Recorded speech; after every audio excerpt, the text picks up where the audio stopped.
What's up, guys? Grizz here, coming back for some more Alien reactions. I'm all set to watch Alien Covenant, but I was told on Patreon that there are a bunch of short films that came out both before Prometheus and before Covenant that really kind of expand the context a little bit, and so I want to go into this armed with everything I can possibly have, in my arsenal of context. So I'm going to watch, there are 6 shorts here, ranging from 3 to about 7 minutes long, and I'm just going to check them out. So without further ado, the first one is called Prometheus, Peter Weyland at TED 2023. Oh damn, that was just 2 years ago. Let's check it out.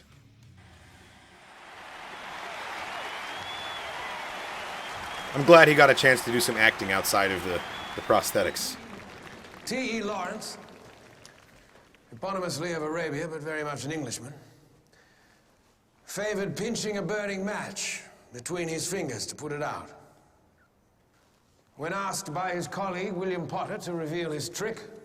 The trick is not minding that it hurts. How is it he so effectively extinguished the flame without hurting right, himself David whatsoever? was watching Lawrence of Arabia on the ship. Lawrence just smiled and said, "The trick, Potter, is not minding it hurts." That's cool, that's a good connection. The fire that danced at the end of that match was a gift from the Titan Prometheus. A gift that he stole from the gods when Prometheus was caught and brought to justice for his theft. The gods, well, you might say they overreacted. Chained his ass to a rock.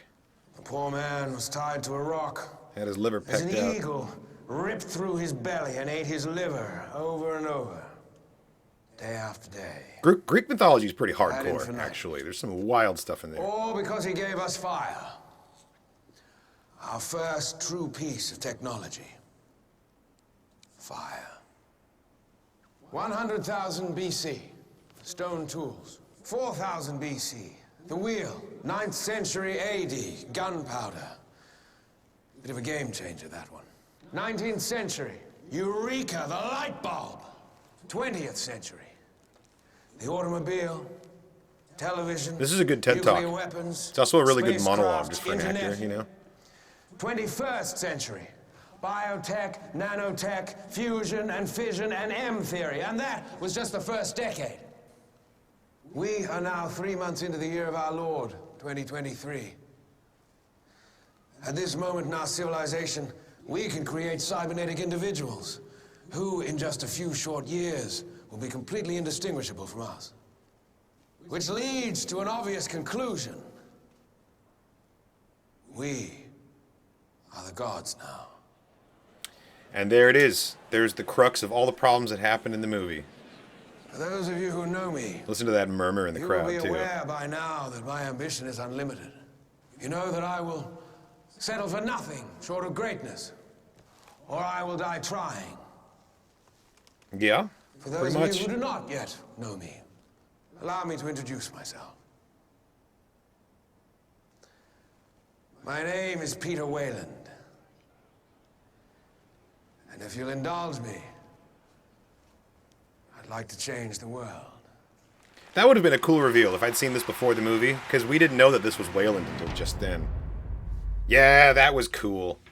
That was great. They really laid out pretty much everything to expect from the movie from this. Yeah, fascinating. I wonder how much of it, is only retroactively obvious, having seen the film. Like all these things that he's hinting at. Also, I love the Lawrence of Arabia connection. I didn't even really pick up on it at the time that I was watching it, but that's totally the movie that David was watching. And then he quotes it, and there's the direct connection. That's how the showing just how much David is like his creator. Yeah, Guy Pearce killed it. He really killed it with the old man prosthetics, but I'm glad they gave him a chance to do some actual acting, with his real face here as well. Yeah, this was great. I do regret not watching these before the film itself. I didn't know that they were out there, though. I'm glad I've been told now, and I'll be watching the Covenant ones before I watch that, so that's good at least. Yeah, this came out in 2012, and this TED Talk is 2023, which now is in the past, but at the time was the future. They thought we'd be this close to synths by now. It's a little ambitious. It's always interesting to see what people, in the past thought the future was going to be like by the time we're currently living in. Sometimes they're way off, but sometimes they get it like eerily right. Like Stanley Kubrick with 2001: A Space Odyssey, he predicted like video calls and like Skype and like prepaid phone cards and like all kinds of technology that we now have. And it's like a cyclical thing too, because a lot of the technology that exists because it was inspired by that predictive art that came out.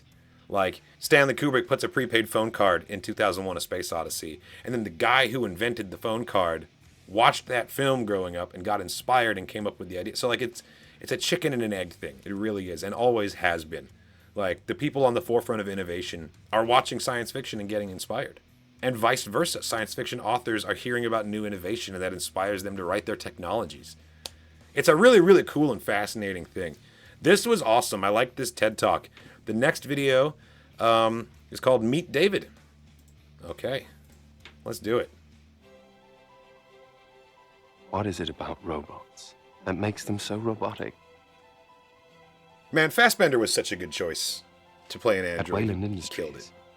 it has long been our goal to create artificial intelligence, almost Oh, indistinguishable that's unsettling. from mankind itself.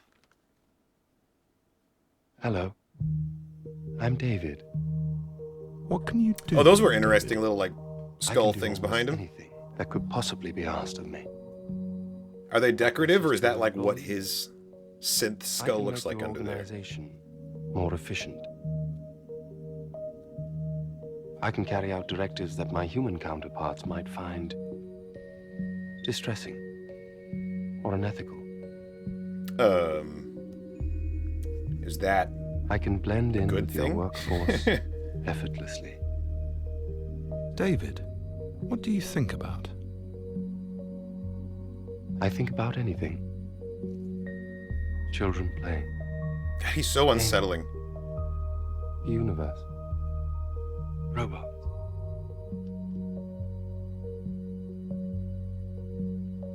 David, what makes you sad?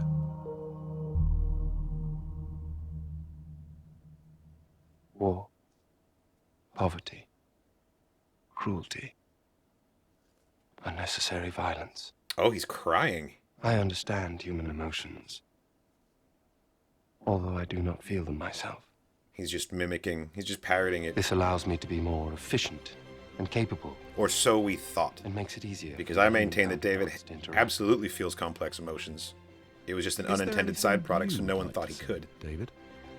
I would like to express gratitude. It goes back to the Those whole who Philip K. created Dick me. concept of like what is, sentience Happy birthday, in a David, machine. from Weyland Industries.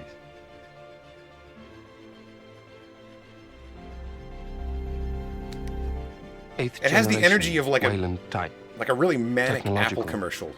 Intellectual, physical, emotional. Emotional. Unsettling, man. I don't know what it is that Fassbender's doing, but he just has this this unnerving facial control where he's just like a brick wall. He can completely hold his face completely still and not even blink and just deliver a line so flatly that like it just makes your skin crawl. It's like that's not how a human would say that. And getting to play an android, I feel like must be a really rewarding acting challenge once you can crack it, but that's got to be a challenge, figuring out that balance of how to just like be relatable to the audience, but still there's so much missing there that it just feels uncomfortable, to watch him interact with the things around him and the people around him. Really, really good performance, and I can't wait to watch Covenant because I'm sure we're going to get more of David's story, right? He's still alive. He's just a disembodied head on the floor of this ship, and Shaw's like trying to pilot it out of there. And that's as far as I've gotten. No spoilers in the comments. Although, honestly, it doesn't really matter because by the time you see this, I will have seen Covenant. So, either way, yeah, these are really fun. I regret that I didn't watch these before I watched Prometheus. But it's still enhancing the experience for me after the fact. And that's still cool. All right, this next one is called Quiet Eye, Yutani Corporation. Let's go. Prometheus crew files, classified. Hello, Mr. Weyland. Hello. I'm Dr. Elizabeth Shaw.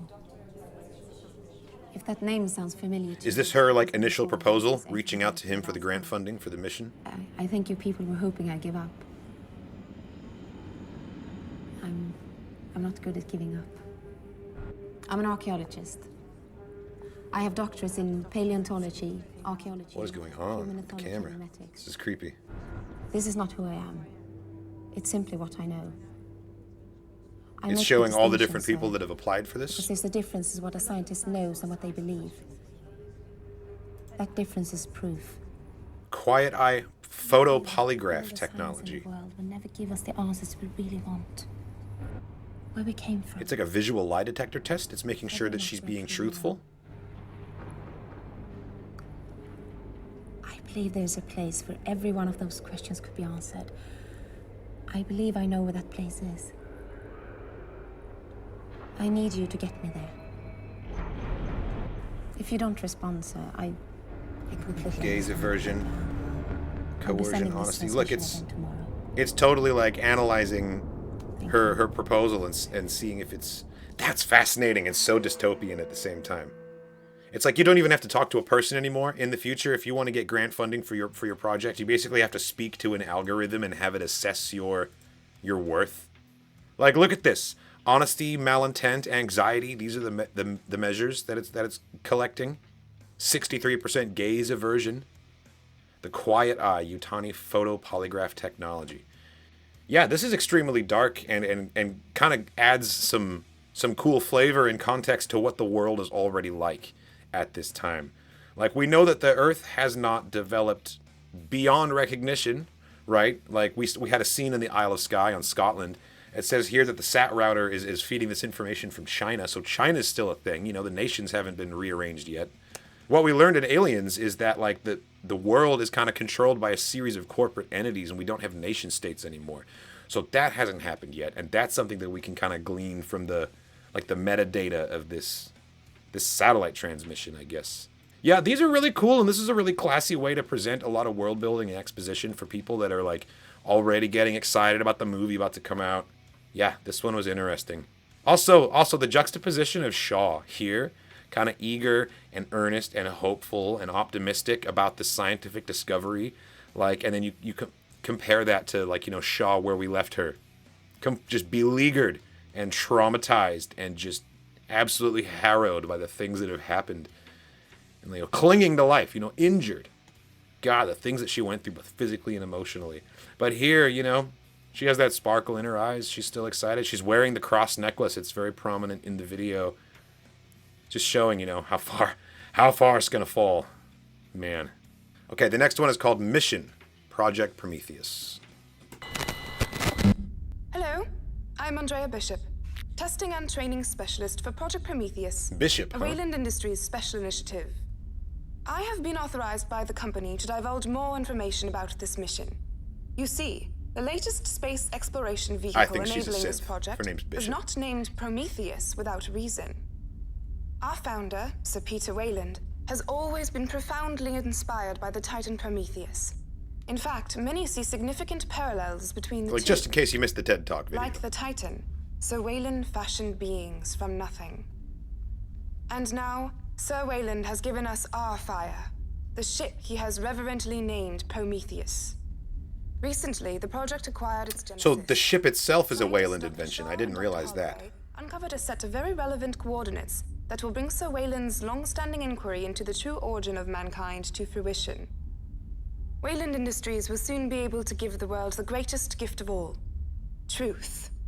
And like the Titan himself, we believe in delivering humanity this gift, at whatever cost. If you believe you're qualified to share in our search for truth, now is the time to apply. Now recruiting.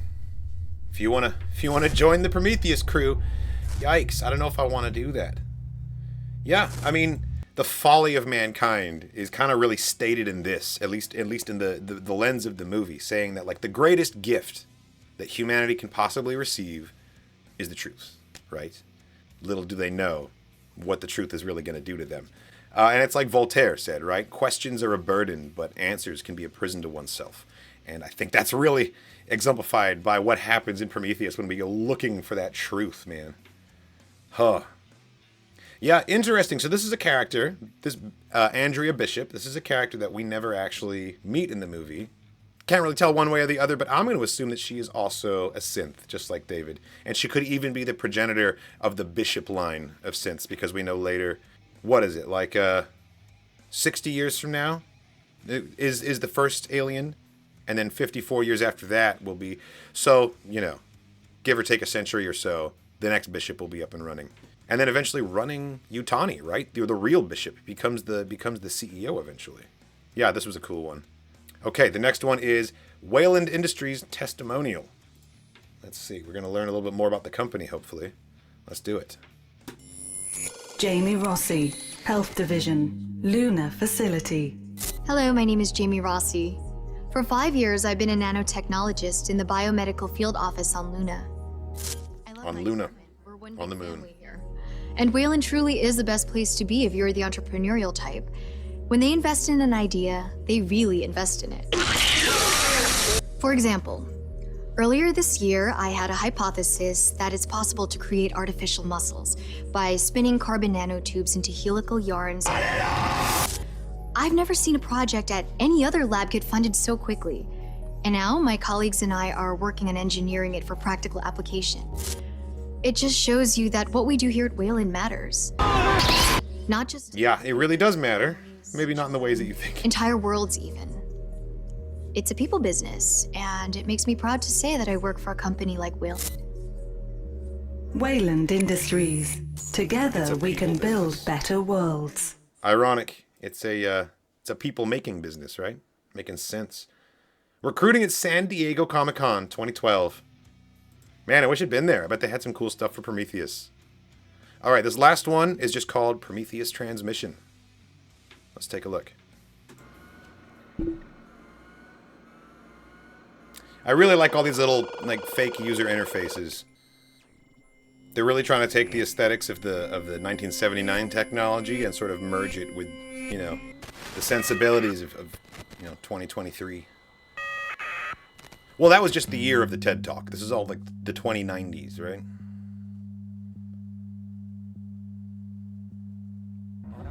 Oh, threw a little Fibonacci in there, huh? I saw that. How long you gotta stand there like that? Can we have a name, please? Captain. And your blood type? I don't know. Length of service? Way too long. I don't like that. This is great. Get off me, please. So how tall are you, Captain Yannick?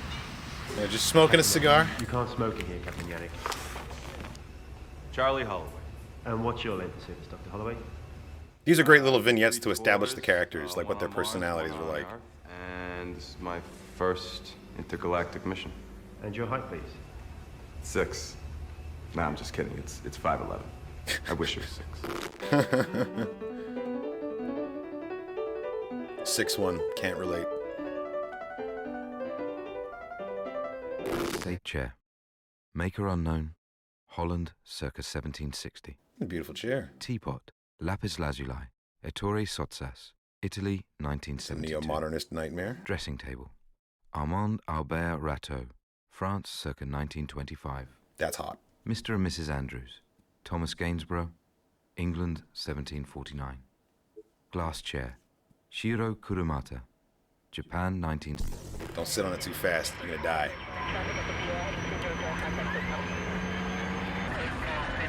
Oh, this is cool. Showing off all the gear, the technology. I'm glad they gave this stuff a little bit of spotlight, because it really does get, brushed over in the movie, because it's all about the, the character-driven action. We only really got to see the cool vehicles and, like, the establishing shots. David, And what's your mission role, David? to care for the crew. Asterisk. Care for the crew. Asterisk. I'm the leader of this scientific expedition. And your length of service? This is my first mission. If this transmission has found you, if we have found you, on behalf of everyone, I would like to say hello. I've been dreaming about you as long as I can remember. We want to see you. We need to see you. We are coming now. What do I hope to get out of this mission? Yeah. Everything. I want to crush all man-made religions and prove everybody wrong. I get what he's trying to say, but that's a weird way to phrase it. His character, like, definitely came across as, like, a very, like, skeptic kind of... Not necessarily... Like, there wasn't anything overtly atheist about the things that he said, but he definitely seems like someone who, like, makes bold statements before fully thinking about them. Thinking about, like, how insensitive he was talking to Shaw about not being able to have kids. Like, we all know a guy like that, right?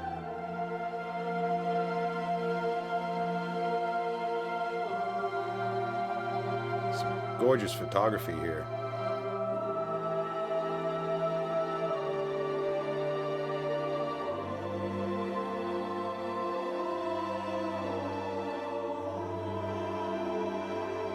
Yeah, this is cool footage, and it really does start to make you ponder, like, the origins of existence and the nature of humanity and why we're here, and, you know, that sort of primes your mindset to go into Prometheus expecting to have this lofty adventure.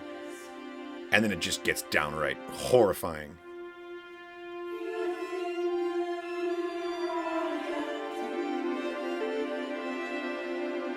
I really like this piece of music, too. I don't believe this was in the movie.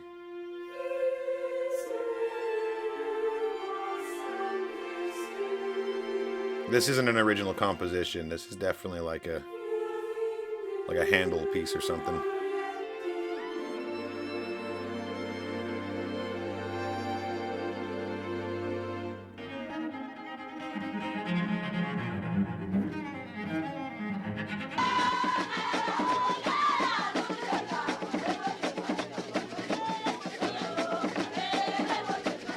Anthropology.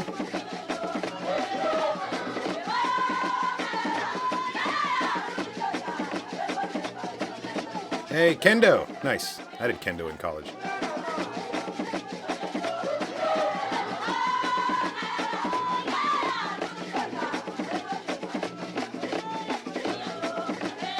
Is this all footage that's being transmitted? Because we know that they were sending them images and things. Because this is like a breakdown of all the different cultural variants on Earth. This would be useful information for the engineers if they, you know, cared.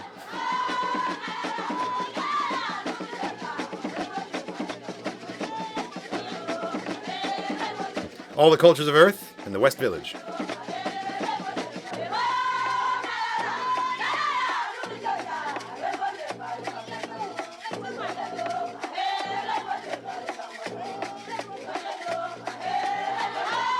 In universe, I bet this was an exciting opportunity for all of these people to get to, like, they're all thinking, I get to share my culture with the aliens, you know? Like, I'm recording a message that's going to be seen by people in outer space.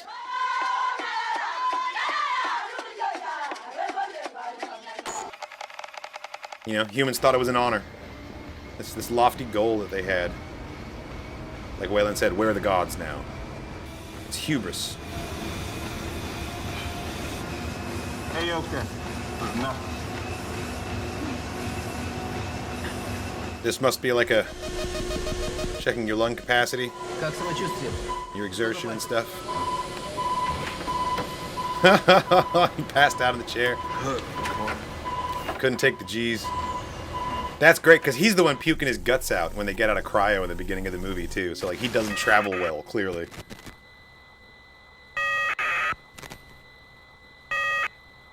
That was awesome. Yeah, these were really cool. I really enjoyed these little shorts to go with Prometheus. I really feel like they do give you, like, just enough world building and context to, you know, having watched them after the fact, they fill in some gaps for me and they draw some connections, like the whole Lawrence of Arabia thing. But if I'd watched them beforehand, I feel like this would have put me in the perfect mental state to receive the narrative of the movie and to get, like, drawn in by the twist and totally fall for it. Because they're really trying to paint you this picture that this is, like, this lofty exploration for, like, the human origins and, you know, it's going to be so meaningful and poignant and positive, and then, well, you know. But, you know, you're drawn into it, but we all see it coming, because at the end of the day, we're watching an alien movie, all right? We know what happens in alien movies. This is, like, the 5th one to come out, so, like, we're no strangers to this scenario. But they really do try and lull you into this sense of, like, this is going to be fine. This is a good thing. What we're doing is positive. And then it all comes crashing down. Yeah, I really enjoyed Prometheus. Having thought about it for like a week now, it really does. Yeah, it really does tickle my fancy in a big way in terms of sci-fi. Not just as a fan of Alien, but just like the kind of the way they went on a limb. Like I respect the choice to be bold and sort of break out of the box that you've built with the original movies and expand the lore and expand the world a little bit more. And this is Ridley Scott doing this. It's not like it's someone else taking a hold of the sandbox. Like Ridley Scott conceived of all of this. And if anyone has like a blank check to rewrite, retcon, or just straight up expand parts of it, it would be him. I think he has every right to do that. So I'm going into Covenant with an open mind and high expectations because I really enjoyed Prometheus. Before I watch it, though, I will be reacting to the Covenant shorts. I think there's like 5 of those. I'll post those in their own video, and that'll be coming soon, followed by my Covenant reaction. As a note for Predator, don't worry, Predator reactions are still happening, but I am now doing a rush on all the rest of the Alien stuff so I can get Alien Earth reactions out while the show is still airing. And then we'll be, catching up on all the Predator stuff. So don't worry, it's all still coming. But thank you so much for watching, everyone. Check out the channel for more content and reviews, and I'll catch you in the next one.